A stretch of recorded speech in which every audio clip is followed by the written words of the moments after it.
membuka kata dengan membaca bismillah. Materi subuh ini berjudul istiqamah dalam ibadah. Semoga materi yang disampaikan kajian ini mendapat berkah, balik ke rumah nanti iman dan ilmu kita bertambah. Mohon izin Pak Alang jalan. Bismillahirrahmanirrahim. Alhamdulillahi wa kafa. Assalatu wassalamu ala nabiyyil mustafa wa ala alihi wa ashabihi bisidqi wal wafa. Allahumma salli wa sallim ala sayyidina Muhammad wa ala alihi wa ashabihi wa man tabi'ahum bi ihsanin ila yaumiddin. Qala Allah ta'ala fil Qur'anil Karim. A'udzu billahi minasy syaithanir rajim. La in syakartum la azidannakum wa la in kafartum inna 'adzabi lasyadid. Wa fi ayatil ukhra innal ladzina qalu rabbuna Allah summa istaqamu tatanazzalu 'alaihimul malaikah alla takhafu wa la tahzanu wa abshiru bil jannati allati kuntum tu'adun. Fussilat ayat 30.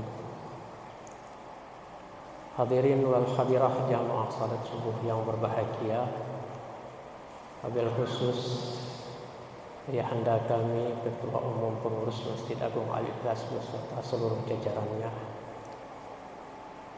Alhamdulillah, pada subuh hari ini kita masih diberikan oleh Allah kesehatan dan kesempatan.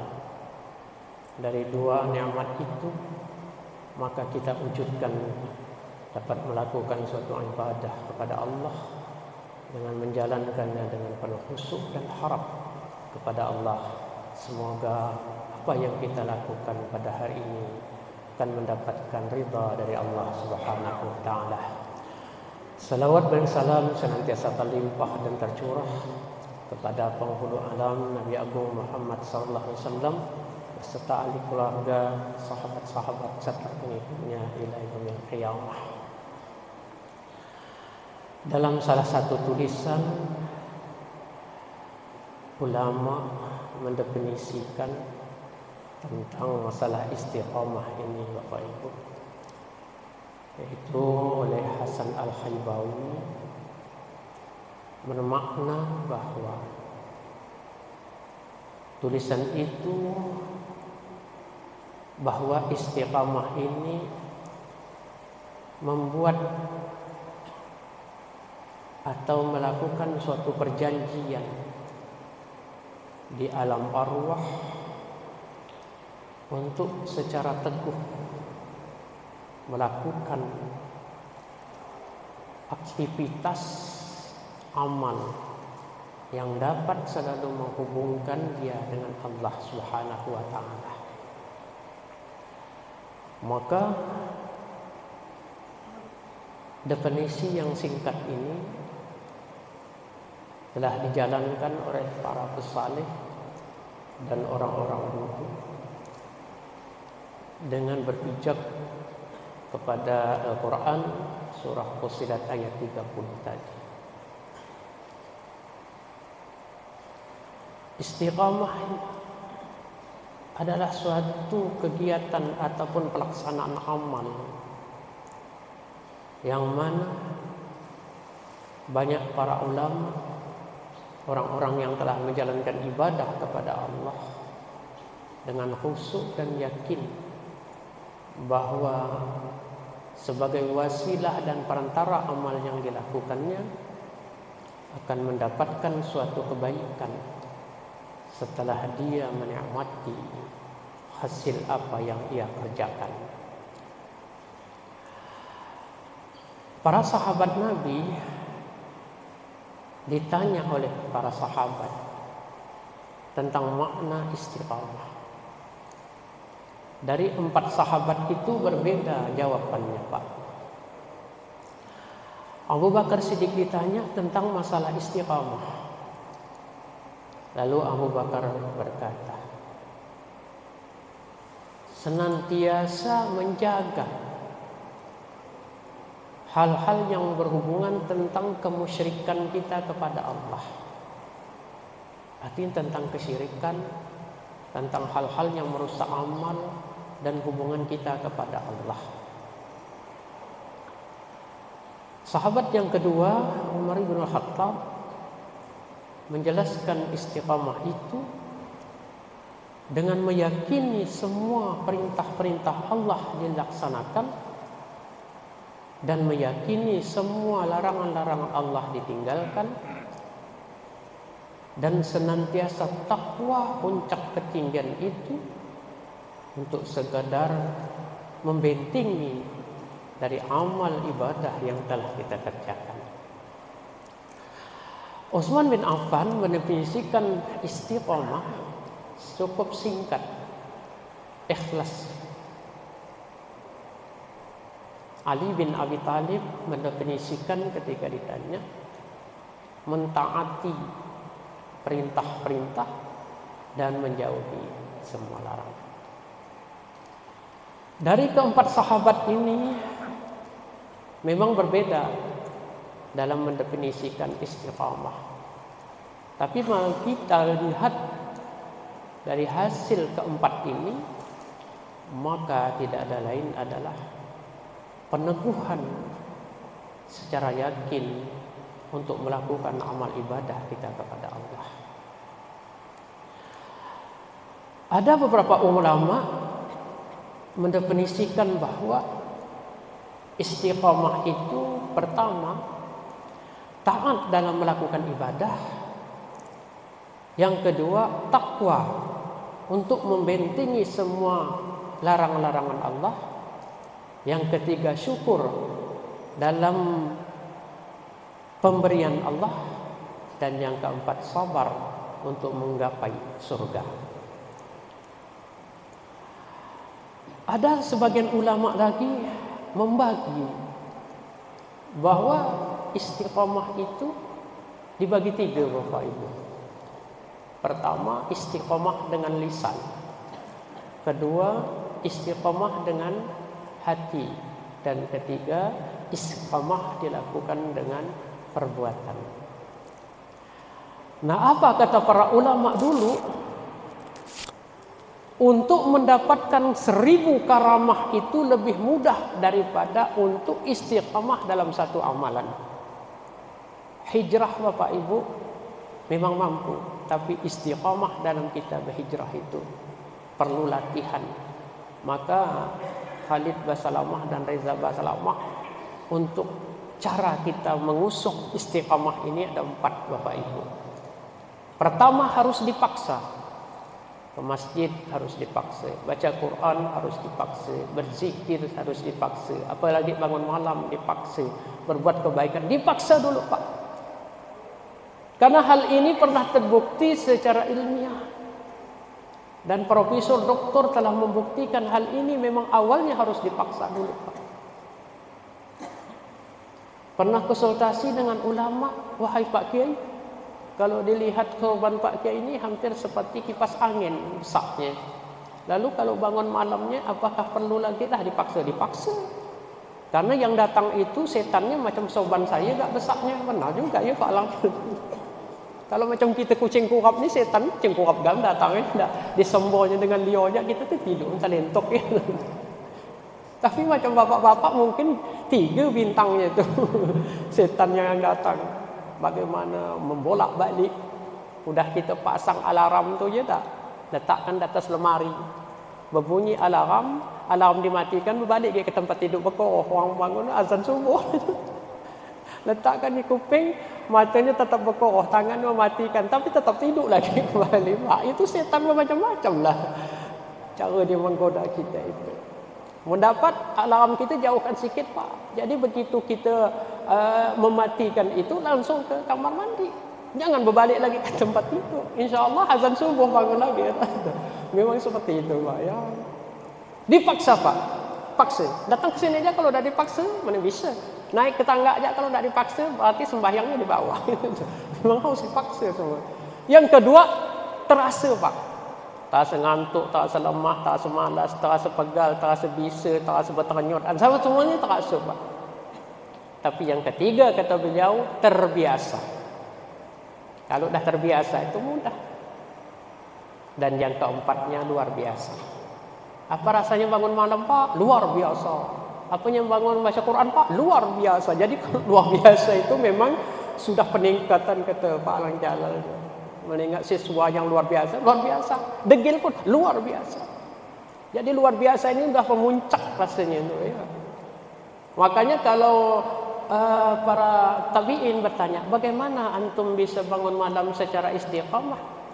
Pertama saya melatih bangun itu, bangun saja Pak. Rupanya para salafus saleh itu, bangun Pak, bangun saja, tidak usah sembahyang, bangun gitu. Di dalam kelambu tuh, kasihkan dulu. Kasih pegal, kasih apa itu bangun. Tidak usah sembahyang, tidak usah keluar kelambu, duduk ya. Lepas itu baringkan lagi. Bahkan kalau kita ngantuk, tidurkan kalau sembahyang itu terasa ngantuk.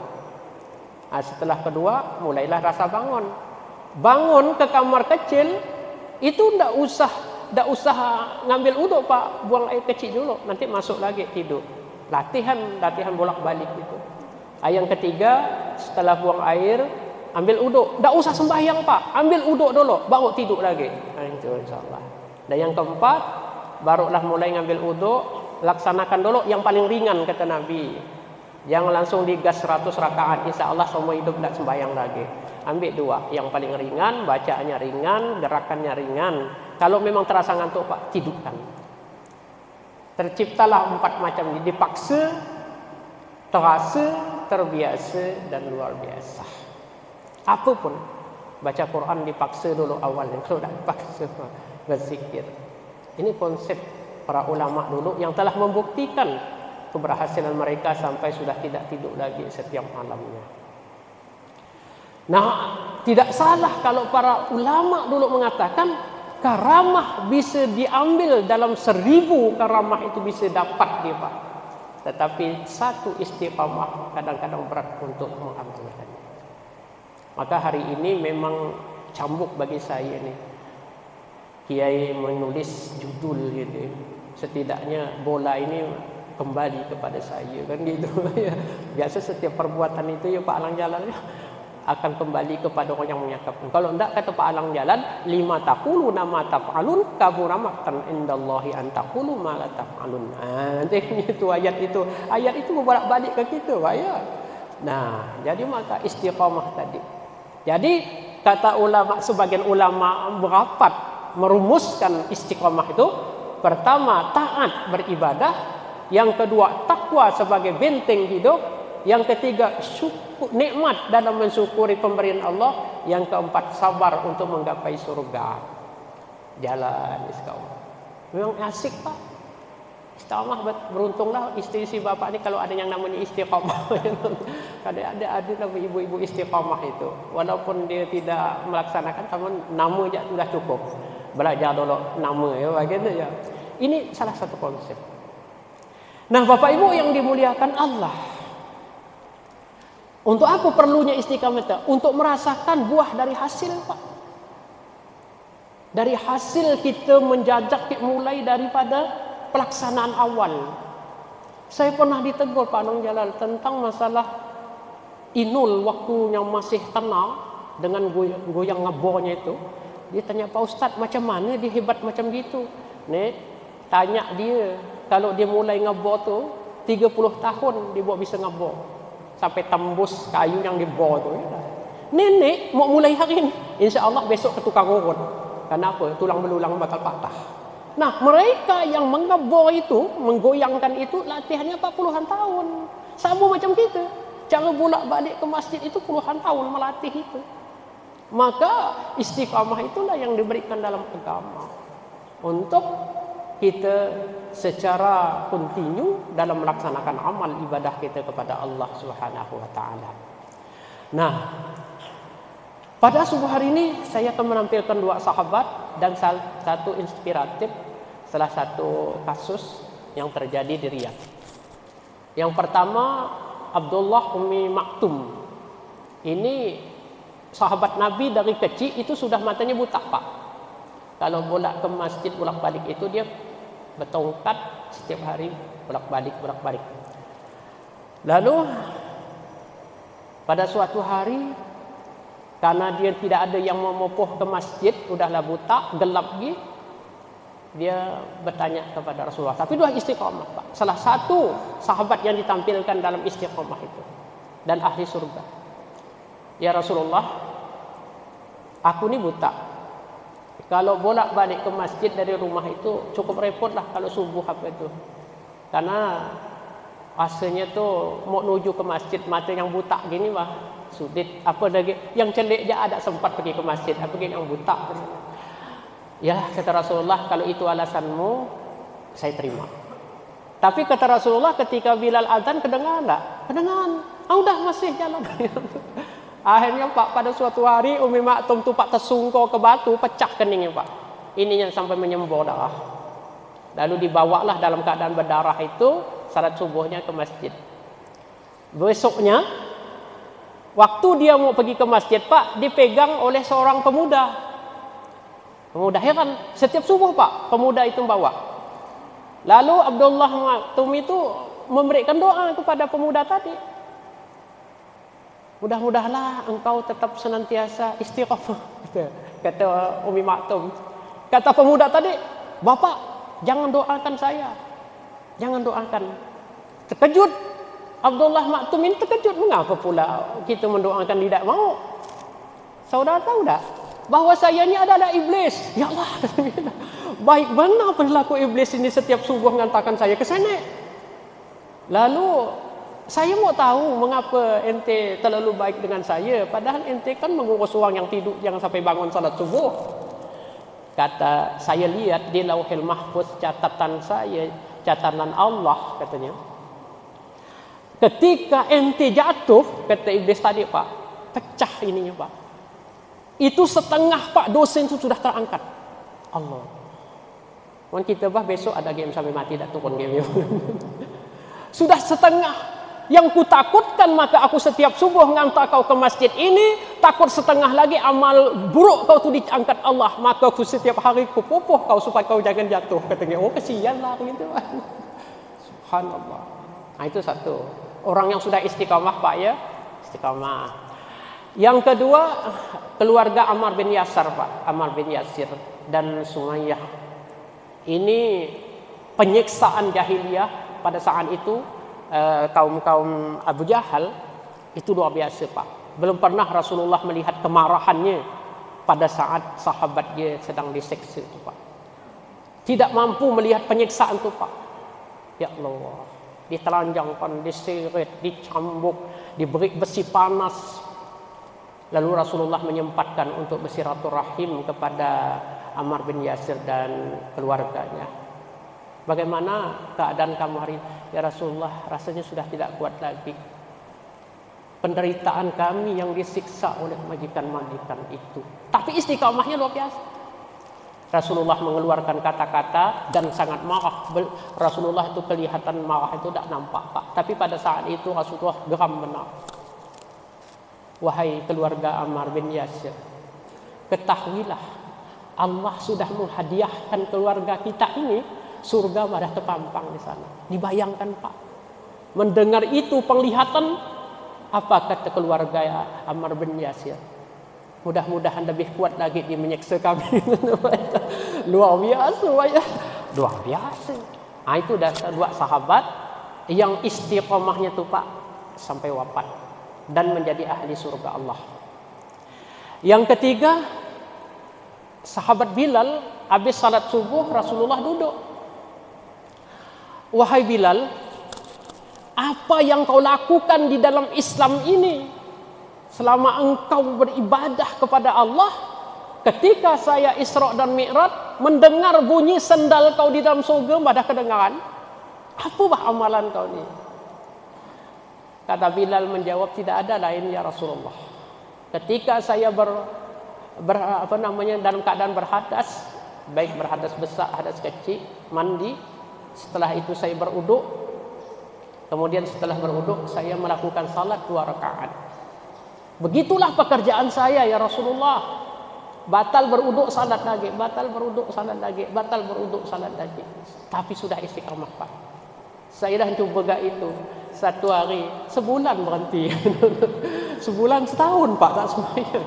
Cuba, tak jalan Pak. Memang mau dipaksa tak? Dia tak falang. Dipaksa, terasa, terbiasa, luar biasa. Dia cuba Pak, tak jalan. Saya cuba sekali sehari, tak jalan. Memang luar biasa wali ni. Istiqamah ini bojo. Kalau mau mendapatkan karamah 1000 bisa kata wali Allah. Tapi kalau mendapatkan istiqamah 1 menjalankan istiqamah. Suka-suka kita yang dah bolak-balik jak 5 waktu. Suka tu Pak, udah suka dah. Udah mendekat ke tahap dah. Nah, ini yang mau kita rasakan hari ini Bapak Ibu. Maka Bilal belum meninggal, belum wafat, tapi sendalnya Pak sudah terdengar Nabi di dalam surga. Sendal udah pergi Pak, orangnya masih hidup. Yang kita harapkan ya Pak, kita ni dah kedengaran sepatu sendal kita di sana dah didengar ya Allah. Betapa senangnya. Sekali kedengaran Pak Alang Jalal, sendalnya dah kedengaran di surga. Dah aku berhenti kerana sendalku pun dah ada dikirim ke sana. Aku nak sembahyang ya. Mendengar surga apa ya? Kita kalau dah mendengar iming macam nyata kadang berhenti sembahyang apa nak? Berhenti. Kenapa untuk apa ge benda dah kedengaran di sana? Ini ya. Rupanya sahabat tidak Pak. Makin kedengaran makin parah, makin kedengaran makin parah, makin kelihatan surga makin parah. Gitu. Ada kita kan makin kedengaran makin berhenti. Itu apa ke ente sedekah mak ente pahala sedekah ente dah penuh dengan diupuk-upuk. Udah tak perlu kayak gitu Pak. Ini terinspirasi. Nah, satu untuk inspirasi kita, ini salah satu Pak kasus di Riyadh. Pada waktu itu dokter jantung itu adalah Khalid Al-Zubair. Pada waktu salat subuh, pemuda ini rata-rata umurnya 16 sampai 17 tahun ya Pak. Kebiasaan pemuda tadi itu, dia itu sebelum salat dikumandangkan dia sangat membaca Al-Quran dulu Pak. Itu amalan dia yang istiqamah. Habis itu dia salat subuh, setelah itu baru dia keluar. Nah, pada waktu subuh itu pemuda tadi habis dia baca Quran, salat subuh jatuh. Begitu terjatuh dimasukkanlah di rumah sakit Riyadh, rumah sakit jantung di Riyadh. Pada waktu itu yang menangani dokter spesialisnya itu adalah Khalid Al-Zubair. Dah dimasukkan di ruang khusus. Lalu melihat keadaan detak jantung ini, pemuda ini harapan itu mati Pak. Lalu si dokter ahli jantung ini bolak-balik mencari celah bagaimana si pemuda ini bisa hidup. Karena baru rata-rata umurnya 17 tahun Pak. Lalu dipanggilnya Pak, dilambainya asisten dokter Khalid itu perawat. Perawat itu lambainya. Diambilnya tangan perawat tadi, dipegangnya, lalu dia seolah-olah mau berbisik, berkata si pasien tadi itu, yang ahli istiqamah tadi. Lalu perawat tadi Pak mendekatkan telinganya ke mulut si pasien. Setelah beberapa saat Pak, si pasien tadi mengucapkan la ilaha illallah, la ilaha, la. Tercabut rohnya. Habis tercabut rohnya, pasien tadi menangis. Perawat tadi menangis. Si dokter jantung ini heran. Sudah beribu yang ditangani, kok hari ini perawat itu nangis. Sebetulnya tidak pernah nangis Pak. Sudah beribu perawat tadi itu yang memegang, yang menjaga, yang masang infus, yang betul meninggal, tapi tak pernah nangis. Tapi subuh itu nangis dia. Begitu sudah penasaranlah dokter jantung ini kan. Begitu mayatnya si pemuda tadi udah dikemas, sudah diapa di sana, dokter jantung tadi panggil pas itu perawatnya tadi itu, asistennya. Wahai perawat, yang kalian urus di sini ini kan bukan hanya ini, tapi kan dah banyak. Tetapi saya perhatikan antum tidak pernah nangis. Tapi mengapa pemuda tadi itu menangis?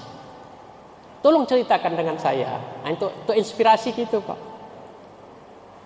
Wahai dok, ketika dia melambai dan memegang tangan saya, dia berkata, sampaikan kepada Pak dokter itu, tak usah sibuk bolak-balik untuk keselamatan aku. Sebetulnya aku ini sudah mati. Mendengar kalimat itulah Pak, perawat itu menangis. Sebetulnya aku ini sudah mati, kata dia. Lalu bagaimana kau melihat, kata perawat itu, engkau sudah mati? Pada waktu di sakarat Pak, macam kita melihat di cermin gini Pak. Aku sudah melihat bidadari calon aku di surga Pak, kalianku, dan tempat aku dah jelas. Ya Allah Pak. Sekarang bapak-bapak yang sudah jelas kelihatan surga ada belum Pak? Belum deh. Sambung dengan saya Pak. Dia Pak, terbaring tadi Pak, udah jelas bidadari yang bakal jadi istri di dalam surga, udah jelas, tempatnya udah jelas. Jadi dia berkata, buat apa dokter jantung tadi bolak-balik untuk menyambung nyawa saya? Aku mau kejar yang non, bujur kata dia. Kalau dia dihidupkan mungkin tak ketemu dengan bidadari tadi Pak ya. Inilah patut wajah-wajah bapak ni yang mau ngejar bidadari di senun ni semua. Nah, ini untuk inspirasi kita Bapak Ibu, karena sudah kelihatan cahaya-cahaya terang di luar. Nanti Pak Alang Jalal pun kalut balik ke Kampung Baja. Mudah-mudahan pemuda ini membawa inspirasi bagi kita. Umur yang masih 17 tahun, bidadari sebagai pengganti istrinya di dalam surga, sudah dijamin Allah dan dijadikan teman hidupnya. Lalu kita yang hadir ini ada tak kawan kita? Ada Pak. Bidadari kita tetap disiapkan Allah. Cuman istri kita sebagai ratunya di sana. Ya, jangan takut. Disiapkan Allah 41 malam Pak. Nyamannya kita nan menggelakan 41 malam Pak. Tapi hawa kemauan kita di sana Pak 100 sampai 1000 ya Pak Alang ya. Nah, pokoknya tak melentok Pak Alang. 41 malam ni Pak Haji semantap. Jangan takut. Melayan kita 41 malam berganti-ganti perawan terus sampai saya pakai perawan. Luar biasa. Ini yang mau kita istiqamahkan dulu. Baikkan semangat, rangsangan supaya mau bangun 2:30 malam. Bapak Ibu yang dirahmati Allah, mungkin ceramah datang terudu ya Pak Tuan Guru. Ada mohon dimaafkan karena inilah gambaran istiqamah dan inspirasi untuk kita bersama. Lebih kurang mohon maaf. Kalaupun memang ada bermanfaat, kita sama-sama bawa dan kita sama-sama amalkan. Terima kasih atas perhatian, mohon maaf atas kekurangan. Wabillahi taufiq wal hidayah. Wassalamualaikum warahmatullahi wabarakatuh.